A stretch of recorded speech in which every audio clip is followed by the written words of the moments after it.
This is the Frontline Focus podcast, a show dedicated to those in the field focusing on their development as the key to the construction industry's progress.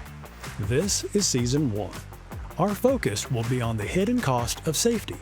In each episode, we will talk with a construction industry professional to hear their thoughts about how to shift the frontline focus. Hello, everyone out there listening to this. Today is an awesome day. We are starting this new adventure, and we are so glad that you are joining us. We're going to call this the Frontline Focus. It's a different kind of a podcast, and I'm joined today by two amazing humans. First, I'm joined by Robert Clark. How are you doing today, sir? I'm doing good, Rob. Thanks for having me. Hey, thank you for the work that you do to advance our industry for safety and spending some time with us today. And I'm here with my tag team partner, Mr. Gabe Guetta. How are you, sir? Rob, I'm excited, man. First podcast. First It one. is. It is. First episode, first season.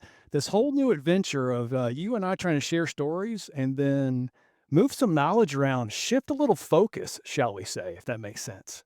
100%. How do you get people to start tuning into a safety focused podcast? We realize, ooh, that's going to put up some barriers. So like, how can we create conversation through in a different way, right? It might be focused on health and safety, but health and safety doesn't have to have the stigma associated with it. How do we create conversation where a field level worker or a trade person wants to tune in, where an executive wants to tune in? It's not just health and safety professionals, because, hey, you're only as strong as your weakest link. We all got to do this together. Absolutely. Well, that's why we're focused on the front line. So it should be a wild ride. And Robert, we're so grateful for you to be here with us today. To start us off, I'm kind of curious because I think you guys have known each other a little while. Gabe, how was it that you actually met Robert? Yeah, it's I don't even know. It's been 3-4 years now that we've known each other. 3 maybe. Three, probably close to 4, yeah. Yeah. I mean, it wasn't like there was some courting involved. It wasn't just all of a sudden, hey, Robert, let's work together. It was, oh yeah, we're doing this stuff at Universal. I just started here, and then it's like, okay, well, I think we can help. And then I know Mike was involved, and eventually it worked. But that's what it's all about. You got to build that relationship. You got to build trust. You got to prove that, Salus is a tool, really. Our job is to power your safety, but it's not about us here. I want to learn more about you, Robert. Like, we met 3-4 years ago, but before that, I actually don't know as much about your career prior to that. And how did you get to Universal Group, and then we can dig into what that was like and why you were brought in. All right. Well, I've got over 2 decades of experience in the health and safety field. I started my health and safety adventure in the casino industry, actually. Started out as a first aid attendant, security manager, and we had a need to have first aid attendants in the casino, so I became an instructor. And then they saw that, okay, well, we can do this. We now need health and safety committees, so we need somebody to oversee that. And it was just kind of a natural progression for me. I started taking courses through the employer's advisors, and, had a real interest in it. And then my career just took off from there. So I was in the casinos for a number of years, probably close To to 12. Canadian casinos, or is it US, or? Nope, Canadian casinos. So I was with both Gateway Casinos and Great Canadian Gaming Corporation. And I worked for both of those companies for a total of 12 years in that industry. Even there, I was on a national level right to start. We had casinos casinos and horse tracks right across Canada, 2 racetracks in Ontario, casinos in Nova Scotia, New Brunswick. So it was, and I had to develop a safety program for the entire company. So that was my first kind of foray into the national level. And was that health and safety? Was that like, I mean, when I think of construction, I think back like 10 years ago, safety was very different in construction. Is it going through the same type of evolution in that kind of vertical? Was it like, okay, we didn't have a health and safety program. We got to get up to speed? We got to bring ourselves to the next level. Yeah, 100%. I mean, I was hired in the casinos because they had orders, right? There was a Mm. robbery at the Holiday Inn on Broadway casino. Shots fired into the cash cage. WorkSafe came in a day later. The security tried to bar WorkSafe, which then created a much larger issue because WorkSafe has the right to go anywhere. But I was hired to clear those orders up and then develop a health and safety program because prior to that, it was just, casinos were started at the P&E as events, and then they would have special events for casinos, traveling casinos, and then, in the early 90s is when they actually had brick and mortar Hmm. casinos. So That's Guys, this is interesting. an interesting nugget just to dive into for a minute. For some safety professionals, kind of in our age demographic, Robert, there is a common theme that I've seen because I'm kind of like you. I don't have a degree in construction safety, occupational health. I have something completely different. I can't tell you how many safety professionals I've come across that came completely like you're talking about left field. You are not in construction. nope. You got into safety, but then there was a segue into this amazing industry that we serve now. But it is really interesting. The more people I meet that did not follow that traditional path to get in the seat that you are in. I just wanted to kind of bring that up for the listeners of currently there are so many amazing programs and ways that you could go right from high school into university and then start out. And I see young professionals coming out with their ASP. Guys like you and me, it's a little bit more the school of hard knocks, right? Well, that's right. Right from the start of my career, I wanted to work smarter, not harder. I did work construction for a few years. But I was an iron worker, welder, so high steel construction. And I was working with guys that are 40, 50 years old and their knees are gone, their backs are shot, and they can't play with their kids on the weekend. And I didn't want that. So, but I still wanted to be involved in the industry. And that's when I, got into health and safety, security first, and then health and safety. And then it kind of just brought me full circle back to the construction industry. And the mindset, it doesn't matter what industry you're in, the mindset around health and safety is the same. It's just what your risk exposure it will depend on what process you have to implement. Of course, But there's nuances in each vertical you have to learn, but that's just a testament that the knowledge is transferable. yeah, 100%. I mean, and I say this to people all the time. We have, a company down in Washington State, which is obviously in the US. Well, health and safety, if you get a cut finger in Washington State or a cut finger in Vancouver, you're going to apply the Band-Aid the same way, right? So I mean, health and safety is health and safety. We're all, trying to keep people safe regardless of the industry. So Yeah, the same goal, get that's people right. home every day, right, safely. Um, that's exciting. Well, continue. Like, how did you end up at Universal Group? What was like? We haven't seen this transition yet in the So, story to construction. How did that happen? Because that right. So is a big jump. Like, that's normally people stay within that world. yeah. So after the casinos, I started I went to Go to HR first off, and I helped start the core program for the hospitality and snow sports industry. Wow. So Okay. the core program was just starting. Go to HR was a certifying partner, so I helped create the first audit tool for the ski and snow sports industry.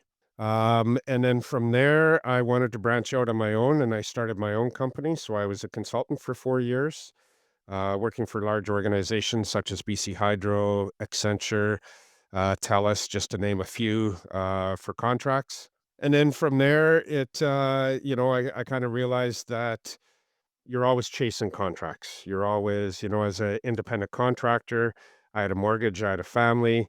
So it was like, I'm going to go back to school full time and get my credentials. But as I did that, I had actually sent out a few resumes probably about 6 months prior, and I got a call from Shaw. And then I went through some interviews with Shaw, and then they all of a sudden went silent because they had to do a bunch of layoffs, and they gave my resume to Rogers. And out of the blue, Rogers called me and convinced me to come to work for them. They paid for my education, my schooling, and I was at Rogers for 5 years, which was, it's a federally regulated, Right. workplace, so it's much different. Right. So, understanding all the nuances of the federal regulations, how they, implement and enforce, and then still having the interaction with the provincial WCB for any claims management. So I did that for 5 years, and then I had the opportunity to break into a brand new industry, which was the cannabis industry. Oh, I forgot that you did that. Yeah. Yeah, cannabis legalized, and I went to work for a company called Pure Sun Farms, who are now the leader in the cannabis industry. One of the largest in Canada. They supply cannabis all to through into Europe, into Israel, all throughout. I worked with them for 2.5 years, and that was a great That experience. must have been, though, just like, okay, no idea around health and safety, No, right? You're coming in, there's no idea, and you're having to literally go back what must feel like years in like, okay, let's get them to where the basics are and then keep elevating them. That's a very interesting space to start implementing to health and safety. yeah, the only I mean, they thought about health and safety, they thought about keeping their workers safe. Did they have a Of course. formal program? No. Yeah. Um, but I learned a lot working there as well, right? Greenhouse working, Mm, greenhouses have been around for ages, right? yeah. And so, heat stress. I really learned a lot about working in 45-degree weather in a Right. greenhouse, right? Right. Um, Confined space too, or is that no, like there was no confined space. Air quality was a big one. Lights, we used 1,000-watt lights, 1,300 of them each in each grow room. So there was special eye protection that you had to wear, heat stress, violence in the workplace, emergency procedures was a big one. We had a 1.1 million square foot greenhouse, and we had wow. to do an evacuation. Right. So evacuate 650 people. What we Right. didn't realize in that is we have to gown up before we go into the cannabis area. Well, when 650 people walk out, they have to now 650 people have to go back in with all new uniforms. Right. Something we didn't think about when we were doing our An emergency an evacuation. expensive test. That was a very expensive, probably my most expensive evacuation for sure. So, It's a success, but it cost us 100 grand. yeah, yeah, exactly. So, Oh, um, so then I was there for 2.5 years, and Universal was looking for a director of health and safety, and a recruiter called me, and I don't normally respond to recruiters, but for some reason he was just very convincing, and I followed his lead, and 10 to 12 interviews later, I was hired as the director of health and safety for the Universal Group. And that was about just over 3 years ago. yeah, that's exciting. And that's where really I started to get to know you is through that. I think pretty close to when you first started, we met. But tell me a little bit about health and safety at Universal. What were they looking for from you when they brought you in? I know that that was right at the start of their growth. I mean, they've been growing for years, but really exponential growth for Universal across Canada, and now you said the biggest, Yeah, we're the largest traffic management company in Canada. right? So and that happened almost overnight. So tell us about kind of that world that you walked into, the challenges that you were facing being across the country, but not just across the country, purchasing companies across the country with different cultures, different health and safety programs. Like, what were your biggest challenges and like just how were you overcoming them before Well, technology? yeah, well, so the traffic management industry has come a long ways in the last few years. WorkSafe has really put a focus on it, but prior to, I would even say 2018, the um, the regulations around traffic control were very slim, I guess you could say. Like there wasn't a whole lot of enforcement engagement. I mean, flagging came around because or the term basically started because, we had a flagger at one at each end of the work zone. They would literally give a flag to the last car. That car would drive through the work zone and give it to the other flagger at the other end. And that's how we knew. There was no Weren't using radios, no no radius, communications, right? like none of I that, didn't know right? that. I didn't know Our that. flaggers used to stand on the center line of the highway. So semis Well, would go by in each lane, and that's where they stood. That was the acceptable place that they were. maybe we should bring that back in again. Give a flag to each car that passes so they actually feel more involved and they'll slow down. You know what? That's yeah. The key, Sometimes we Gabe, of what you said was that they actually slow down because both in Canada, the United States, I hate to say it, in my background, Robert, you would hear them speeding up because they wanted to get through the work zone. They're not paying attention to the workers, to the traffic control. And, down here we call it the MUTCD, the Manual of Uniform Traffic Control Devices, which is a mouthful of, yeah, there was not a lot of rules for decades on the roadways for the workers to really understand. How do you physically separate yourself from traffic? How do you alert people? And Robert, I feel your pain, man. I'm having flashbacks as you're talking of what it's like to be on the side of a road at 2 a.m. and it's starting to rain and you're saying, what do we do? well, you don't realize like we drive by flaggers all the time, right? You drive by construction sites, you see them all the time. You think, oh well, okay, they're just holding a sign. How dangerous can that be?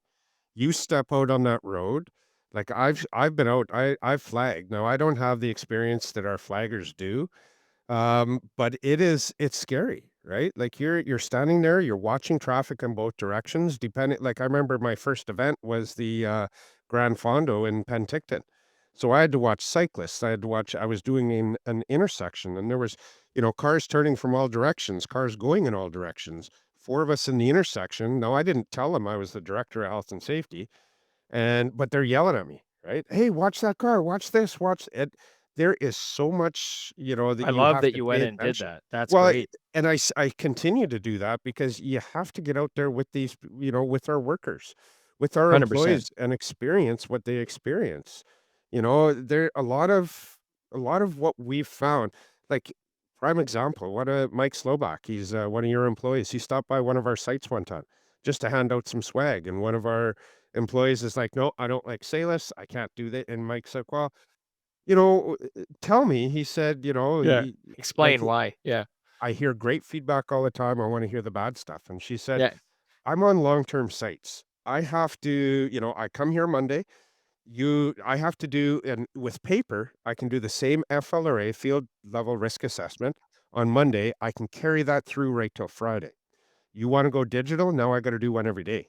That's Right. ridiculous. So Right. Mike took that back, and that's when you guys created the Copying. 5-day the Yeah. copy 5-day field level risk assessment. So Yeah. now our workers, if they're on a long-term job, they fill it out Monday. Tuesday, they show up. If nothing has changed, they're doing the same tasks, they can port over a lot of that information, add in the weather, their position, the names of the people they're working with, but it cuts down the time to do that field level risk assessment to about 4 minutes, start to finish. So, it's changes like that. When you get out and talk to the people, like I can sit here and say, I would like to see Salus do this, this, and this, but it's the people that are using it. Right. So we always go up to the people and say, what do you want? What do you need? How can we make this better for you?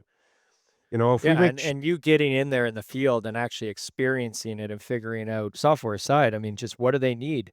One of the things that I found was really interesting when I started to get to know the flagging industry more that you just don't think of. It's like, okay, yeah, they're on the road, dangerous, it's a car. I get that. Don't quite get it because you're not there until you experience it. But then I was like, all the different situations. Like, okay, it's a 2-lane road with 10-foot ditches on either side that is full of water.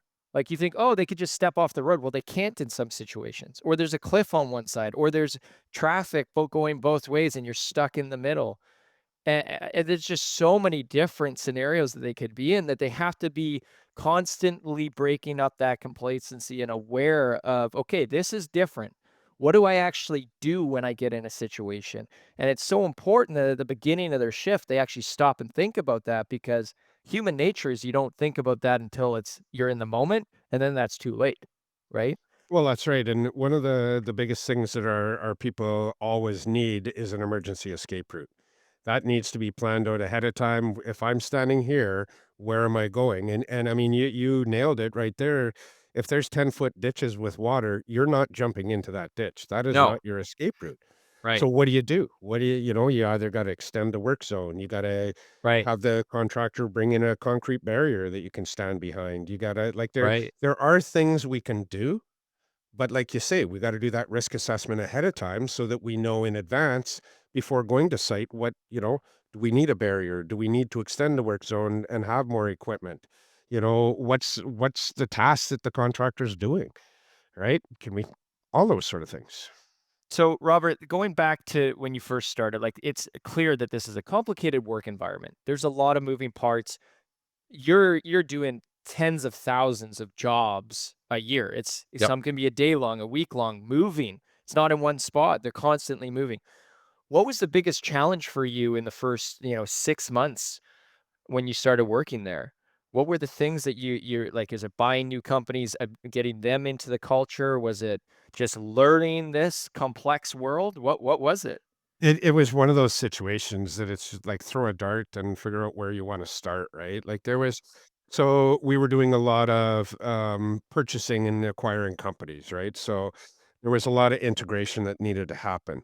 We had, 8 entities that were all core certified, so 8 different core audits. Managing that paperwork, making sure we got all of our field level risk assessments, all the investigations, all the fleet inspections, the pre-trips, the maintenance records, all of that stuff. It was integrating companies, making sure that these new companies are following our procedures, our safe job, safe work procedures, that they're filling out their risk assessments on a daily basis. So, my predecessors had done a great job building the safety program, getting course certified, but it was the mandate for me was to take it to the next level, right? How do we elevate safety? Because, we start every meeting and my CEO, Mike Menzies, we sell safety. That is how he starts every meeting. Every single worker within this organization is a safety worker. Our flaggers on the road, they keep themselves safe, they keep members of public safe, and they keep the workers in the work zone safe. So everything we do revolves around safety. We sell safety. So that needed to be elevated. Our clients needed to understand that, we take safety seriously. And, not only are we going to provide traffic control, but we're going to provide traffic control and give you peace of mind that you're safe out there. Mm. Right. So that was kind of my mandate. How do we do that? Well, that was, it started with a gap analysis for me. And then it kind of got accelerated when they changed the regulations here in BC in 2021. Was that Um, just in BC that happened? yeah. Is it going across Canada, or is it still just in British Columbia right now? No, it's still in British Columbia, but we've implemented like what we're doing here in terms of our risk assessments and forms within Salus is being implemented right across. We're considering it best practice, and regardless of if a jurisdiction has that regulation, we're implementing it regardless. We want, consistent right across the board. What we do in BC is the same as what we do in Alberta or Ontario or Washington State, even. Right. Right. So it's just consistency across because we know our program works. So Yeah. Yeah, that's no easy that's a hard thing to accomplish what you went through. So tell us, how did technology help you accomplish that? I mean, to me, like, just bringing in a company that size to elevate it to the next level is one thing, but it seemed like every quarter you were buying a new company as well that you had to pull in. They might have their own system, paper, nothing, digital. So why did you need technology for starters? And then how does that help you kind of accomplish your vision? right. So when the regulations changed in 2020, so 2022, I guess 2021 they changed December. So in Mhm. 2022, WorkSafe really started to, start ramping up their inspections, their orders, making sure we're in compliance. While we were working on in Nanaimo at a BC Ferries site, and they had issued orders because the whole point of the new regulations was to get our workers off the road. They're standing on the road. They're, right in the line of fire with, a 3,000-pound car racing at them. They're not going to stop a car. So we need to make sure we're out of the way. So, when you look at the ferry terminals, staging area was the highway. So we would have people staged on the highway. We'd have, flaggers out there making sure that the queues nobody was jumping the queues, all that sort of stuff. Reservations were getting to where they needed to be. But we were doing it with people on the road. So we needed to get the people off the road. And so we got orders. And, when we looked at this, we had over 170 sites on any given day, brand new sites, 1 day jobs, right? Whether they be a 2, a 4, an 8 hour job. On average, we get about 170 minimum a day that's new. That's not to mention all the long-term jobs that we have and all the recurring night shift and all the other stuff. So not only did we need to figure out how to complete a risk, so the regulation states we need to complete a risk assessment prior to stepping onto the road. And that risk assessment helps to identify what the setup will be, what equipment will be used, how many traffic control people you need, all of that stuff. Where they're going to be positioned, whether we're going to use AFADs, barriers, close the road, using the hierarchy of controls. So when we started looking at this, it's like, okay, how do we develop this risk assessment? Because WorkSafe tells you what you need to assess, but they don't give you a form or tell you how to do it. So we had to come up with how are we going to do it, and how could we do it for 170 sites a day without having to hire 8 to 10 people to do nothing but risk assessments. And that's when we were introduced. I mean, I met you and your team at the For One conference, I think it was in New Oh West yeah. that Tanya Steele had hosted. Yeah, yeah, yeah, yeah. Yeah. And I had first met. We had a booth right beside yours, and That was right Fran. after COVID, I think, like the Yeah, first event post-COVID. that was exactly.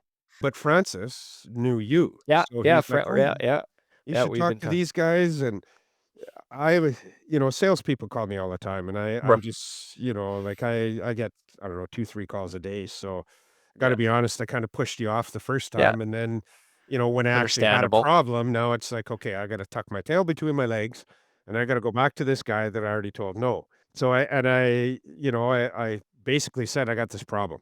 I need help. We have 4 days to come up with a risk assessment. Is there anything Salus can do for us?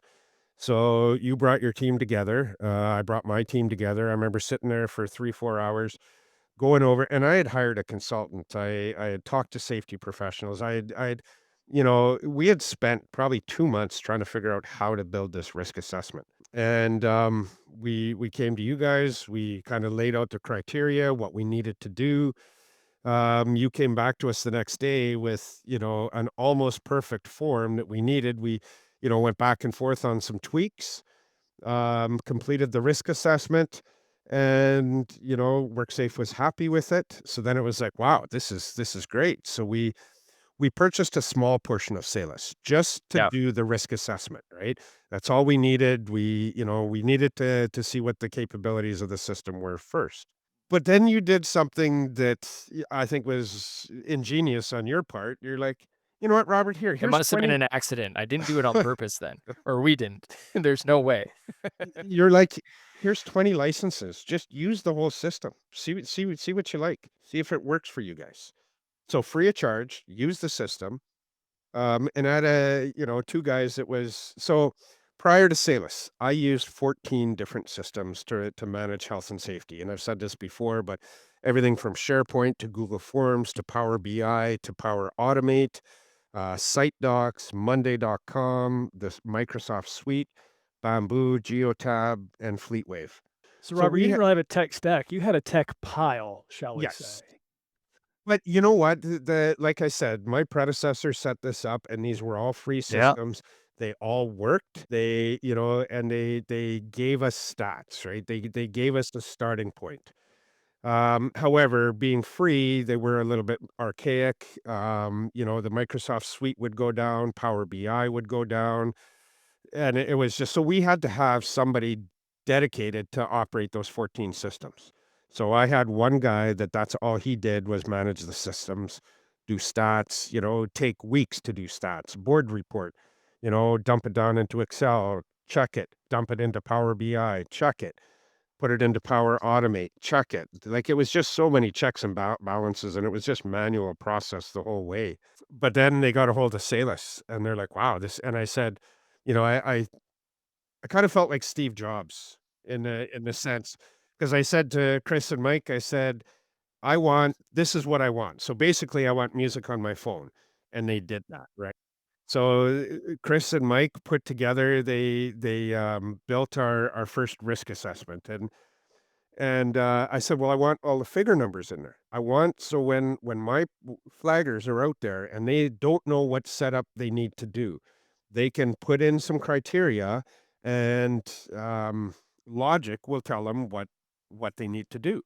And this So is your internal team you're this talking. is Your my internal internal team. team, you just learnt it, point them at the product, So solve problems. yeah, exactly. Like the beauty about Salus is we can program and build our own forms, right? We don't we can use your team to build them, or we can do them on the backside. So you know, Mike and Chris figured out how to do it, but then they're like, well, let's ask Salus if we can do it. So they're like, well, can we upload like 120 PDF documents? And I think Owen said, no, that'll probably crash the system. So then Mike and Chris came back to me and they said, well, Owen said we shouldn't because it'll crash the system. I said, well, to be honest, we're only paying for the risk assessment side. So let's do it and see what happens, right? And they did. They uploaded, they created this using logic, this amazing, field level risk assessment. I waited 2 days. We used it. Nothing happened. Salus was still working. So then we called Owen. Hey, how's Salus working? Salus is like, fine. So then we told him what we had done, and we showed him the forms, and he was Yeah. amazed at Yeah, what you we had guys done. took it to the next level. It's incredible. It's kinda like you could talk to, let's say, a tool manufacturer. They're gonna know their tool inside out, but are they gonna be the best at using it? No, you give that tool to a carpenter, an electrician, a drywall, or whatever the tool is designed for, they're gonna be the artists using that tool. And that's the same as the way that we look at safety.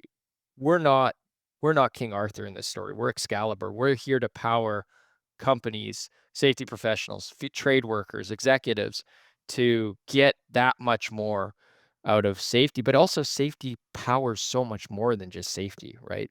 Yeah. We got to get that stigma removed from that word safety because it changes companies. Like you change the connection between the field and the office through safety and technology, right? What Salus did for like I had no idea what the power of a good management system. Right? Like we had used other management systems, but what I found with out of the box, like your competitors, some of your competitors, when it's out of the box, it's how does it apply to traffic management if it's for high rise construction? How does it Right. apply to traffic management if they're using it for installing glass? Right. Right. So it's you got to kind of with the other ones we found, which that there were some good programs out Of there, course. but Depends. we had to try and manipulate and, shave off the corners of our square peg to fit it into the round hole. Now it would go, but it was more arduous. So, when we got a hold of Salus and had the ability to create our own forms, use our own logic, it just elevated it to the next level, right? Like, our pre-trips, for instance. So, well, even back up. So we were a core certified company, and at the end of the year, each month we would go out, our advisors, and we would try to collect all of our paper forms from the employees who we asked to save or drop in at the office. And on average, at the end of every year, we would have between 14 and 18,000 forms that we would then have to sort out by month, by date, whatever, and get ready for core. Well, when we implemented Salus, and so, we're talking 14,000 forms with approximately the same number of work sites that we have now. Right. This When is we paper, digital, like that hybrid. Yep. Yeah. So then we implemented Salus. We implemented Salus in November of last year in BC, and at the end of the year, we had 88,000 forms submitted. That's Wow. not, more incidents, more this, more that. That is, are More people now engagement. actually doing their field level risk assessments, people actually doing their pre-trips. Because with the logic that is within Salus, whenever an employee would mark off, there's a deficiency with my vehicle. I need windshield wipers, I need headlights, or whatever the issue that they found on their pre-trip. They would click that box. As soon as they hit submit, our fleet department is aware of their issue, and they're responding back to the employee and letting them know what they need to do. Come into the site, go to Cal Tire, go here, go there, whatever it is. So the employees all of a sudden realized, holy wow, like I'm getting a People are response. listening. Yeah. So then that kind of, the telephone game happened. You tell two friends, they tell two friends. Pretty soon, everybody's doing their pre-trips just to see if fleet's going to respond, right? And fleet's now responding. So now they're doing more. We're doing our field level risk assessments. Our contractors, we had contractors out there that are like, we're not accepting any digital. Everything's got to be paper. We can now, we have 4 people on site. 1 person can be doing the risk assessment. 3 people do the setup. By the time the setup is done, we share that risk assessment with the other 3 employees. They review it, sign off on it. We just saved ourselves 15 to 20 minutes, right? Because prior to, everybody would have to do a paper FLRA, field level risk assessment. And that would have to be done before work started. So now imagine we show up a quarter to 7, work's supposed to start at 7. The setup is done by 7. Now the contractor has to wait 10 minutes for us to do our risk assessment, or 15, whatever it is. You ask a contractor to wait, right? They're not going to be happy about it. Time is money. With the ability to share these forms and then in turn just email them right to the site superintendent or the supervisor or whoever, and they are getting real-time information.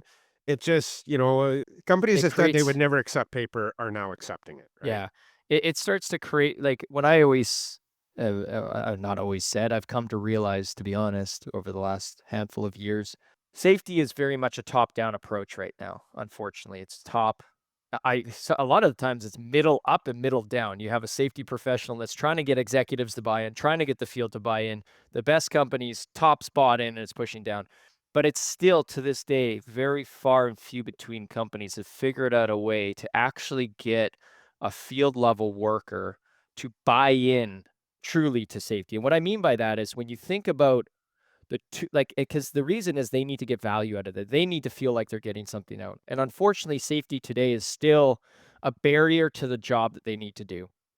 That's the way that they look at it. They understand it's a necessary barrier now, but it's still not intuitive safety. And what I mean by that is, like, you don't need to tell a worker to use their hammer once a day. Oh, and every second week on Friday, use it 3 times. They intuitively go, take it, use it. We need to find a way where you get safety to be used like those tools. Do they reach for safety? Do they reach for that software powering safety like they reach for a hammer? Instead of, oh, I have to make sure I do this once a day, it's, hey, I'm doing a new task. Intuitively, I know I'm going to reach for that because it allows me to whatever that value is that they get out of that, right? And that, I think, is what you're starting to touch on, where you're starting to see that buy-in, and for them, they're getting something out. What I pulled out of that is like, oh, I'm not so, because in your world, for flaggers, they must feel so siloed sometimes. On a job site, maybe somebody's there, maybe somebody's not, but they don't really have a connection to the biggest flagging company in Canada or their office or these things. And so all of a sudden, this technology is creating that conduit. Yep. Are you seeing that? Are you seeing that there's more engagement, that they're buying into it because they're starting to see that there's some value in it for them? What I see is our org chart flipped upside down, is what Salus has done. So if you look at a traditional org chart, it starts with your CEO, then you have your C-suite, and then you have your executives, and then you have your middle management, and then pretty soon it gets down to the bottom level, which is the widest level, and that's your frontline employees. What Salus has done is turned that org chart upside down. So now we are getting the information from our employees, and we're taking that information now, and we are, instead of the other way, right? They're telling us this is the problem, here's the issue, here's what we want to do. And not only the problem, but they're relaying, well, this is what I think we should do. And the power is now has switched to the people, right? Because they have a voice.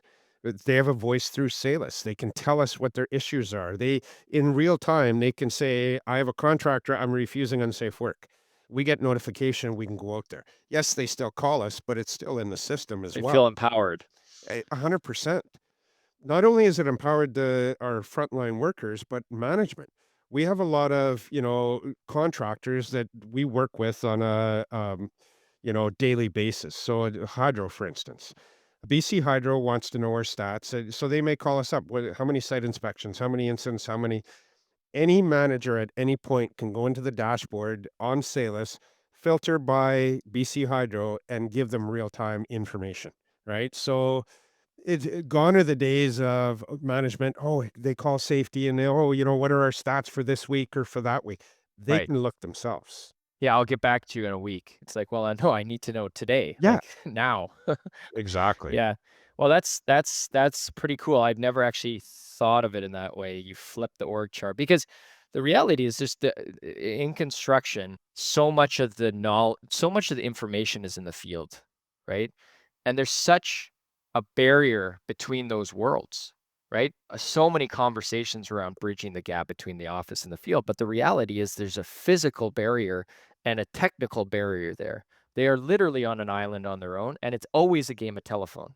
And so when I talk to people outside the industry, I was like, okay, imagine you're a 5,000 person company across a country and you want to get down and on top of that you have subcontractors that imagine you're a general contractor. You're the CEO of that company and you say, I want to make sure that we change this across the company. I want all people on our sites to be doing this. You literally cannot communicate that to an individual without physically going up to them and talking to them about that. Today, in the technology world we have today, you physically have to walk up to them and tell them because there is no conduit. Now there's a conduit, at least internally, but subcontractors, let's say you have 25,000 you actually, that's companies. There's hundreds of thousands of workers that go through your site. You have to physically talk to each one. That is 90%, 80% of the industry is made up of these field workers. All of the work is done in the field. You can have all the best plans in the world. You can have all the best drawings in the world. Nothing gets done without the workers in the field. That's right. Right. And so we got to flip that org chart. We got to start empowering the workers and making them feel like they're a part of it. We got to start getting their buy-in.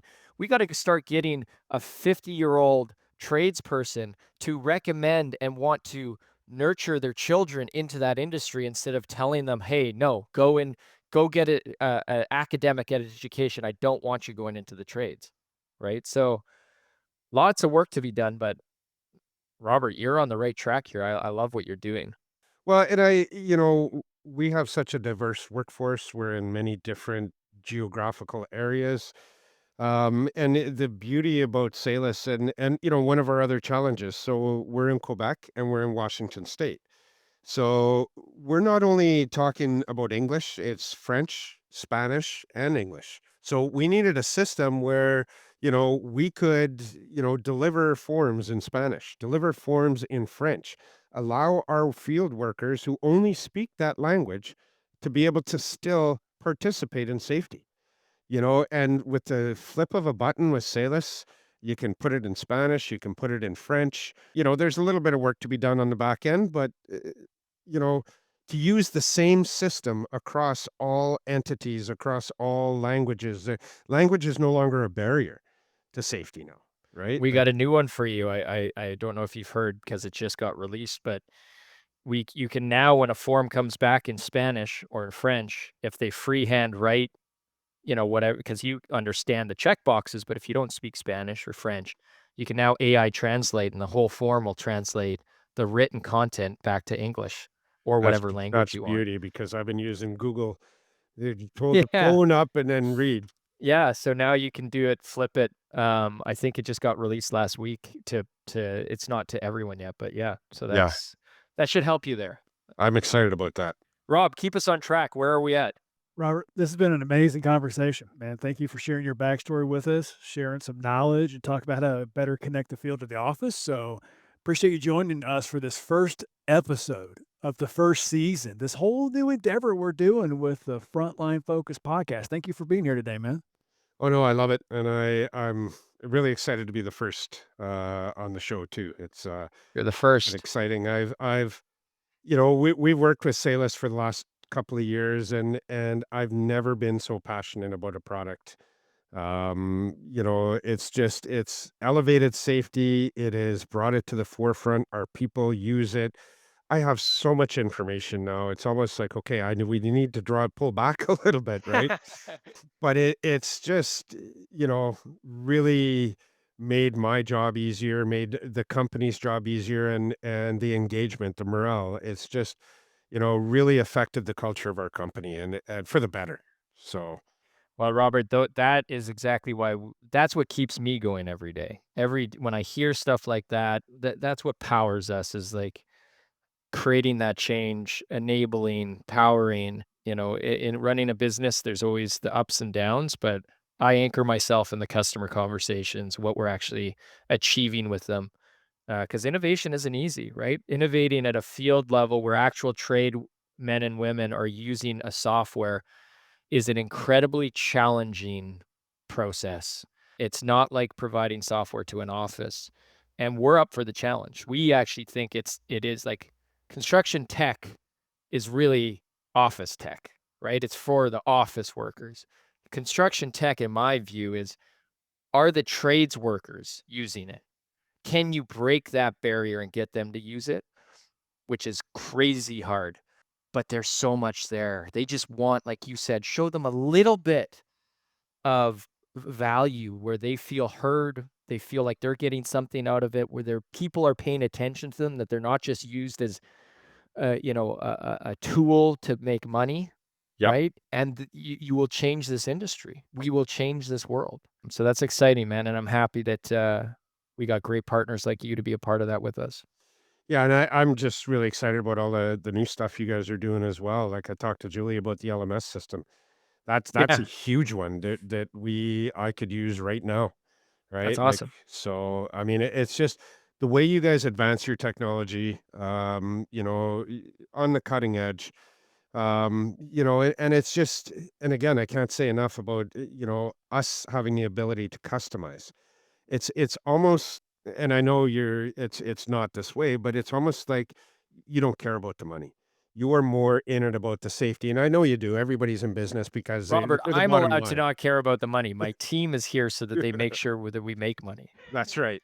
But what I mean by that is this is actually a tool that makes a difference, right? Like, we've used other programs, like I said, in other areas of Canada, and I've never gotten the adoption rate. I've never gotten the cultural shift. I've never gotten the engagement that I have in 25 years of safety that I have in the last 2 years using Salus, right? Like, it's just, it's incredible what it's done. It's really made a shift in our culture. So. Well, thank you. It takes it's not just a software, right? It's like I said, we're just Excalibur. You're King. You guys are the King Arthurs. So thanks for everything, Robert. Thanks for being the first one on the podcast, and the future looks bright. Let's keep pushing. All right. Thank you very much, Gabe. Appreciate Thanks it, a lot. Rob. Thank you for listening to this episode of the Frontline Focus podcast, powered by Salus. If you enjoyed this episode, then please subscribe to our show on your favorite podcast player or leave us a comment to hear your thoughts. Until next time, keep moving safety forward.